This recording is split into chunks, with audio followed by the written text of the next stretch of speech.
여러분 평안하십니까? 오늘도 말씀과 함께 주님의 은혜 가운데 거하시기 바랍니다. 오늘 말씀은 열왕기상 10장과 11장입니다. 말씀 개요입니다. 10장은 솔로몬의 지혜와 재산에 대한 내용입니다. 스바의 여왕이 솔로몬을 찾아와서 그의 지혜에 감복하는 장면이 나오고, 또 솔로몬의 재산과 지혜가 세상의 그 어느 왕보다 컸다고 말씀합니다. 11장은 솔로몬의 마음이 하나님을 떠나고 우상 숭배의 죄를 지은 결과 그의 대적들이 일어나게 되는 내용입니다. 말씀 묵상입니다. 오늘 말씀 열왕기상 10장에는 솔로몬의 지혜와 부귀영화를 보여주는 내용이 나옵니다. 그것을 한 구절로 정리한 말씀이 10장 23절이죠. 솔로몬 왕의 재산과 지혜가 세상의 그 어느 왕보다 큰지라.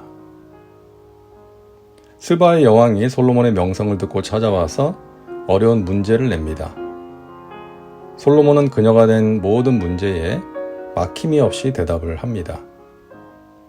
그러자 스바의 여왕이 솔로몬의 지혜에 감탄을 하면서 이렇게 말하죠. 당신의 하나님 야훼를 송축할지로다. 야훼께서 당신을 기뻐하사 이스라엘 왕 위에 올리셨고, 야훼께서 영원히 이스라엘을 사랑하심으로 당신을 세워 왕으로 삼아 정의와 공의를 행하게 하셨도다. 스바의 여왕이 말한 것처럼 하나님께서 솔로몬을 왕으로 세우셨고 그에게 지혜를 주심으로 이스라엘을 정의와 공의로 통치하게 하신 것이죠. 그러나 11장을 보면 안타깝게도 솔로몬은 나이가 많이 들었을 때 하나님을 떠납니다. 4절입니다. 솔로몬의 나이가 많을 때에 그의 여인들이 그의 마음을 돌려 다른 신들을 따르게 하였으므로 왕의 마음이 그의 아버지 다윗의 마음과 같지 아니하여 그의 하나님 야훼 앞에 온전하지 못하였으니. 솔로몬은 후궁이 700명, 첩이 300명이 있었습니다. 정치 외교적인 목적으로 한 정략 결혼 때문이기도 했지만 그렇다고 해도 너무 과한 숫자였죠. 그 여인들 중에는 이방 여인들이 많이 있었습니다. 이것이 솔로몬의 마음이 하나님을 떠나게 된 이유였죠. 2절입니다.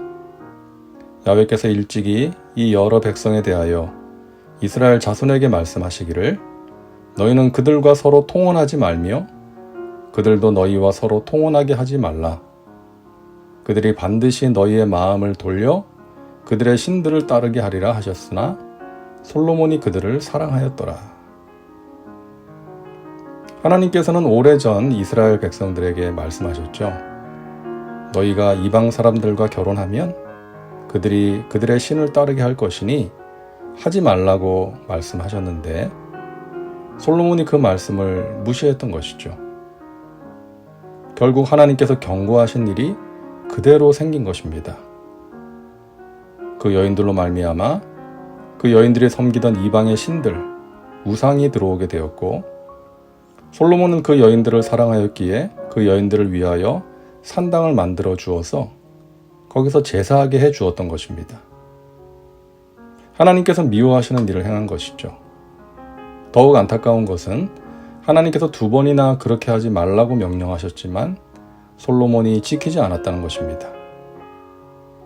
솔로몬이 마음을 돌려 이스라엘의 하나님 야훼를 떠남으로 야훼께서 그에게 진노하시니라.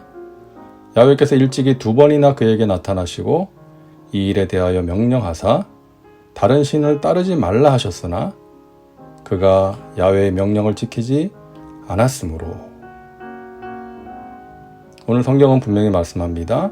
솔로몬이 하나님을 떠났다, 다른 신을 따랐다라고 말씀하고 있습니다. 결국 솔로몬의 죄로 말미암아 평화로웠던 시대가 끝나고 대적들이 일어나게 됩니다. 그리고 솔로몬이 죽은 뒤에 나라는 남과 북으로 분열되는 안타까운 역사로 이어지게 됩니다. 솔로몬은 겸손한 왕이었고요. 믿음의 사람이었습니다. 하나님께서 지혜를 구한 그의 기도를 기뻐하셨고 그에게 지혜와 부귀영화 그리고 태평성대를 허락하셨죠. 스바의 여왕이 말한 것처럼 하나님께서 솔로몬을 왕으로 세우셨고 정의와 공의를 행하게 하셨는데 솔로몬은 하나님을 향한 자신의 마음을 지키지 못했습니다. 이방 여인들을 사랑함으로 이방 신들을 따르는 그런 죄를 짓고 말았죠. 우리는 솔로몬의 말년을 보면서 생각하게 됩니다. 첫째, 처음 가졌던 마음을 끝까지 지키는 것이 중요하다는 것입니다. 솔로몬은 처음에는 하나님의 마음에 맞는 기도를 드렸고요.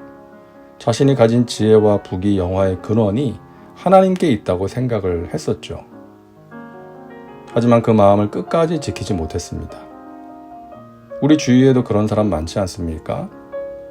하나님의 마음에 기쁨을 드리고 귀하게 쓰임받던 사람이 한순간 실수하고 넘어지고 마귀의 유혹에 넘어가서 성령을 소멸하고 마지막이 아름답지 못하게 되는 경우가 많이 있는 것입니다. 둘째, 부귀영화와 태평성대가 좋은 것만은 아니라는 것입니다. 솔로몬은 부귀영화와 태평성대 속에서 영적으로 해이해졌고 세상의 쾌락의 마음을 빼앗겨서 하나님을 떠나고 말았던 것이죠. 우리는 솔로몬을 보면서 인간의 연약함을 기억해야 합니다. 우리도 언제든지 솔로몬처럼 될 수 있다는 것이죠. 마음이 하나님께로부터 다른 것으로 돌아설 수 있다는 것입니다. 내가 가진 것과 누리고 있는 것들에 취해서 하나님을 멀리하지 않도록 우리가 정신을 차리고 깨어 기도해야 합니다. 처음 가졌던 순수함과 겸손함을 잃어버리지 않도록 주의해야 합니다. 그러함으로 끝까지 하나님의 마음에 합한 자로 살아가는 마지막까지 아름다운 저와 여러분 되시기를 간절히 바랍니다. 말씀 적용입니다. 오늘 말씀을 통해 당신에게 주시는 메시지는 무엇입니까? 당신 자신과 삶에 구체적으로 적용하시기 바랍니다. 이제 기도합니다.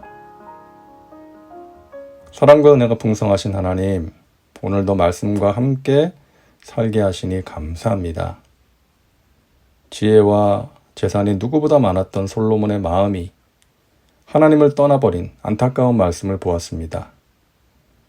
오늘도 말씀과 함께하는 우리 믿음의 식구들, 처음 가졌던 그 마음을 끝까지 지킬 수 있게 하여 주시고 우리의 마음이 하나님을 떠나지 않도록 지켜 주옵소서.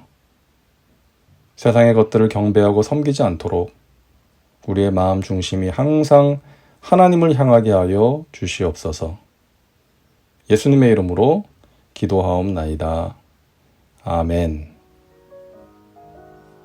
오늘도 말씀과 함께 은혜 가운데 거하시기 바랍니다. 여러분 사랑하고 축복합니다.